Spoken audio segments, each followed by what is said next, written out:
مشاهير ينشرون لنا كل شيء، زوجاتهم وبيوتهم ولحظاتهم الخاصة، حتى أصبحوا ينشرون لحظات الولادة.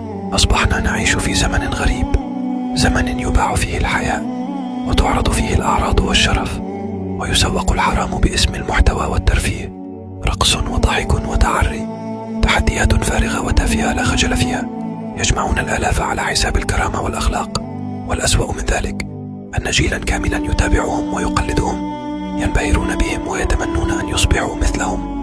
أطفال وشباب وفتيات يفتحون السوشيال ميديا لمشاهدة البثوث بالساعات، نسوا ذكر الله وابتعدوا عنه، وحفظوا أسماء المشاهير وتفاصيل حياتهم.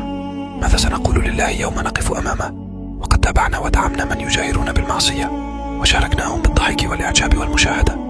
فليست كل شهرة نعمة، وليست كل رقصة محتوى.